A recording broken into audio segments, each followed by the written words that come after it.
Right, महिमा सिंह, भ्रष्टाचार बड़ा मुद्दा बनाएगी बीजेपी कर्नाटक में। महिमा सिंह है बहुत अंधियार बदलना चाहिए, तरफ से भी हो बदलना चाहिए, तो जो चेहरे बदल की तरह अब जोर से उनका बदलना चाहिए कि जो भ्रष्टाचार की बात करने वाले भ्रष्टाचार महिमा, एक सेकंड महिमा, सॉरी आपको रोक रहा हूं, आपकी आवाज ठीक से नहीं आ रही थी। मैं चाहता हूं कि जो आपने शेर पढ़ा उसे दोबारा पढ़ दीजिए एक बार, आपकी आवाज पहले ठीक नहीं आ रही थी। गोपाल दास नीरज की पंक्तियां हैं मानस जी, और उसे दोबारा पढ़ देती हूँ और आज बहुत रेलेवेंट हैं। है बहुत अंधियार, अब सूरज निकलना चाहिए, जिस तरह से भी हो ये मौसम बदलना चाहिए। रोज जो चेहरे बदलते हैं लिबासों की तरह, अब जनाजा जोर से उनका निकलना चाहिए। ये गोपाल दास नीरज ने कहा है और कालजयी पंक्तियां हैं, और आज भाजपा के ऊपर इतनी उपयुक्त हैं क्योंकि कर्नाटक का जो प्रदेश है वो भाजपा को आईना दिखाने जा रहा है।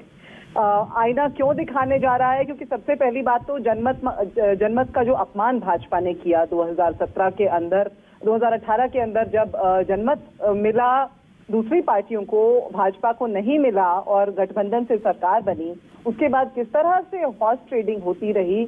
उसी समय पे उनके प्रयास जारी थे लेकिन वो सफल नहीं हो पाए। खैर, जनमत का अपमान तो कर लिया, उसके बाद येदियुरप्पा जैसे भ्रष्ट व्यक्ति को जिनके ऊपर मुकदमे चल रहे हैं, जिनके ऊपर आरोप हैं और जिनकी जांच भी ठीक से हो नहीं रही है, उनको मुख्यमंत्री बनाकर बैठा दिया, बाद में उसको बदल दिया। लेकिन आज जो भाजपा की प्रवक्ता का यहाँ नैरेटिव था मानस जी, वो हास्यास्पद इसलिए था, और बल्कि हास्यास्पद से ज्यादा दयनीय लगा मुझे, बहुत दया आई, क्योंकि वो इतनी डिफेंसिव थी पहले से ही, उनको इतना वो तैयार थी कि कांग्रेस जो बोलेगी मैं पहले से ही उसको रिबट कर देती हूँ ताकि मेरे ऊपर बात ही ना आए। लेकिन वो ये भूल जाती हैं कि जवाब तो जनता को देना है। टीवी चैनल की डिबेट पर जवाब आप जो मर्जी दें ना दें, लेकिन आप जनता के साथ जो माखौल कर रहे हैं लोकतंत्र का, वो आपको वहां जब आईना दिखाएगा तो बताना ही पड़ेगा।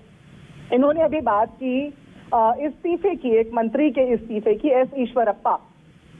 बहुत सारी शिकायतें हुई थी मानक उस समय। कर्नाटक की जनता बहुत समझदार जनता है, देश की जनता ही बहुत समझदार जनता है, लेकिन कर्नाटक एक शिक्षित राज्यों में से एक राज्य हमारे आता है, और वहां की जनता ये शिकायत करती रही कि बिल्डरों को, कॉन्ट्रैक्टरों को 40% कमीशन दिया जा रहा है, भाजपा ने कोई तूल नहीं दी। जैसे उत्तराखंड के अंदर जोशीमठ का मुद्दा तब तक नहीं आया सरफेस पर जब तक कि बह नहीं गए घर और वहां से खाली नहीं कराना पड़ गया। उसी तरह कर्नाटक के अंदर जब एक विधायक ने, एक जो है प्रतिनिधि ने खुदकुशी कर ली, छोटी बात नहीं है, किसी आम नागरिक ने, किसी ऐसे एक व्यक्ति ने खुदकुशी नहीं की थी, एक विधायक की खुदकुशी लाखों लोगों की आवाज की खुदकुशी होती है। एक विधायक ने जब खुदकुशी की तब भाजपा को मजबूरन ये कदम उठाना पड़ा, और तब भी ना उठाते तो फिर तो शर्म से डूबकर मर जाते। आज भी मर ही जाना चाहिए शर्म से डूबकर, जैसा गोपाल दास नीरज ने कहा है। अब उसके बाद बात आती है, आज हम बात कर रहे हैं, आज चुनावों की घोषणा हुई है। आज बल्लारी के अंदर मैं आपको बता दूं कि डेप्यूटी मेयर और मेयर के पद पर कांग्रेस ने जीत हासिल की है। सारी स्टैंडिंग कमिटीज में हमने जीत हासिल की है। आईना दिखाना आज से शुरू हो गया है, और अब तो भाजपा कर्नाटक के अंदर अपनी उल्टी गिनती शुरू कर दे। वैसे भी आजकल सेल्फ डिस्ट्रक्ट मोड में चल ही रहे हैं, तो कर्नाटक के अंदर अपनी उल्टी गिनती शुरू कर लें। और उसके अलावा ये बात कर रही थी, इन्होंने पहले ही बोल दिया 7-8 करोड़ की बात नहीं कर रहे, क्योंकि 7-8 करोड़ तो जब इनके विधायक और इनके लीडरों के पिता पुत्रों के घर में पाए जाते हैं तो ये बोल देते हैं तो आम नागरिक हैं। तो क्योंकि इन्होंने नैरेटिव यहाँ ये बना दिया है कि 8 करोड़ तो आम नागरिक के घर में पाए जाते हैं, जबकि जनता जानती है कि वो आम नागरिक कौन है और कैसे पाए गए हैं। तो ऐसे में अपनी जान बचाने के लिए ये बोलना ही पड़ता है कि DK Shiva Kumar is undergoing a trial already. उनके ऊपर जो जांच चलनी चाहिए थी, जो ट्रायल कोर्ट के अंदर चलना है, वो चल रहा है, और वो उसके साथ बाकायदा कोऑपरेट कर रहे हैं और उसके अंदर उसके निहित हैं, जांच के निहित हैं।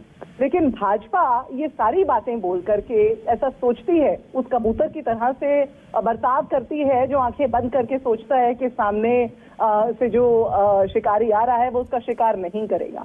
तो भाजपा को सतर्क हो जाने की जरूरत है।